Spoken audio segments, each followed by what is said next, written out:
میں نے کل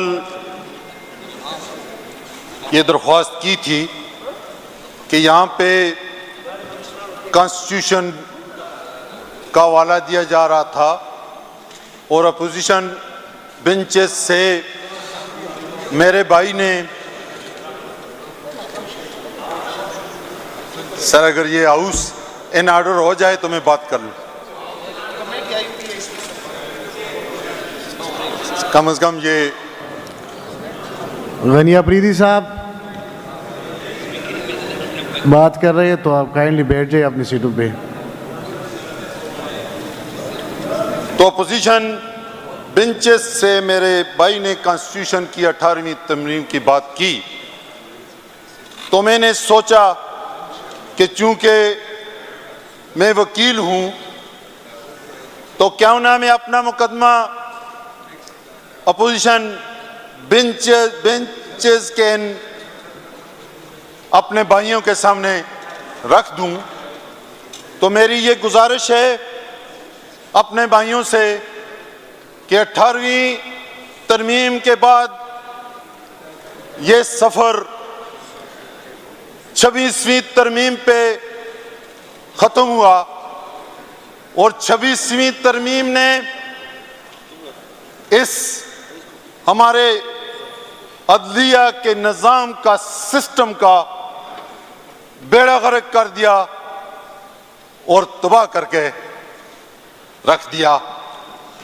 تاریخ میں یہ لکھا جائے گا کہ یہ وہ ملک ہے جو بغیر قانون کے چل رہا ہے. یہ ملک ہے جو بغیر آئین کے چل رہا ہے. اور یہ ملک ہے جس میں عدالتیں ججز اپنی مرضی کا فیصلہ نہیں کر سکتے. یہ ملک ہے جہاں پہ ججز کو مجبور کر کے رکھ دیا گیا ہے. تو یہ مقدمہ میں اپنے ان بھائیوں کے سامنے رکھنا چاہتا تھا کہ آئیے مل کر ہم یہ مقدمہ لڑیں. سب سے پہلے اس ملک میں آئین کو بحال کریں, پھر اس عدلیہ کو بحال کریں, اس کے بعد ہمیں آئین اور قانون کی بات کرنے زیب دے گی. یہ تو تھی بات جناب آئین کے بارے میں. اب میں بجٹ پہ بات کروں گا.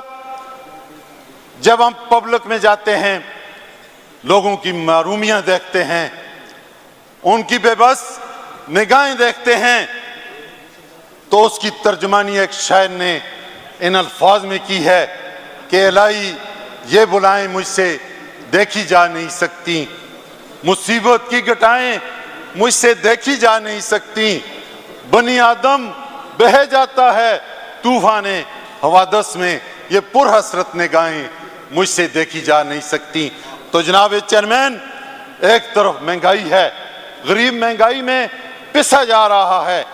میں یہ سوچ رہا تھا کہ میرے بھائی اس ملک کے پروٹوکول کلچر کے بارے میں بات کریں گے, لیکن یہ بات نہیں ہو سکی. میں اپنی ذمہ داری سمجھتا ہوں کہ اس پروٹوکول کلچر کو ختم کیا جائے.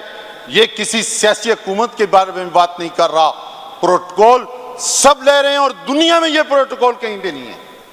اور آپ حساب کر لیں کہ ایک دن صرف پروٹوکول پہ جتنا خرچ آتا ہے اس کا ایک دن کا آپ حساب مانگ لیں تو آپ کو اندازہ ہو جائے گا. اجتماعی سیکورٹی کی طرف جائیں تاکہ لوگوں کے اندر تحفظ کا احساس پیدا ہو. ایک غریب کی جان بھی اتنی عزیز ہے جتنی ایک بہت بڑے آدمی کی جان عزیز ہے. اس کے علاوہ جناب صرف آپ کی اجازت سے ابھی میں یہاں یہ مجھے میسیجز آ رہے ہیں. وفاقی گورنمنٹ نے, NHA نے میرے حلقہ میں ایک تحفہ دیا ہے غریب عوام کو ٹول پلازا کی صورت میں. اور آج مجھے ابھی یہ فون آیا, رات کے اندھیرے میں وہاں پہ ٹول پلازا نصب کیا گیا. اور مجھے ابھی فون آیا ہے کہ 5 کلومیٹر کی وہاں پہ لائنیں لگی ہوئی ہیں تو میری اس ہاؤس کی وساطت سے یہ گزارش ہے کہ ہمارا ٹورزم کا علاقہ ہے، پہلے ہی وہاں پہ ٹیکسز ہیں، میں نے پہلے بھی اس ہاؤس میں قرارداد پیش کی تھی کہ صوبائی گورنمنٹ بھی ان ٹیکسز پہ نظر ثانی کرے اور وفاقی گورنمنٹ اس ٹول پلازے کو ختم کرے۔ میرے بھائیوں نے بجلی کی لوڈ شیڈنگ کے بارے میں بات کی، آپ یقین جانیں اگر 100 فون آتا ہے 100 میں سے 80 یہ ہوتا ہے کہ جی لوڈ شیڈنگ ہے، بجلی نہیں ہے، ہم تکلیف میں ہیں۔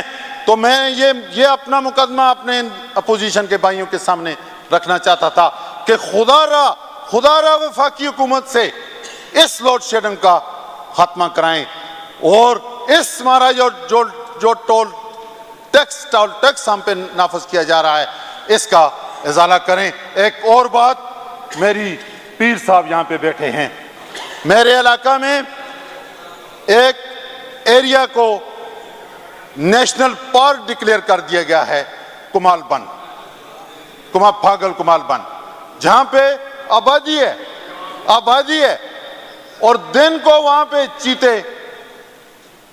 اور یہ ریچھ وہاں پہ نقصان کرتے ہیں۔ تو آبادی والے علاقے کو برائے مہربانی وہاں پہ کسی نیشنل پارک کی ہمیں اس طرح ضرورت نہیں ہے۔ لوگوں کے حقوق، نیشنل پارک کی لوگوں کی پرائیویٹ پراپرٹیز ہیں، اس کو اس طرح ان کے استفادہ میں رکاوٹ نہ ڈالی جائے۔ میں آپ کے اس ٹائم کا جناب چیئرمین پابند ہوں، آپ کا شکریہ ادا کرتا ہوں اور آپ سے اجازت چاہتا ہوں۔ اچھا، داؤد شاہ افریدی صاحب۔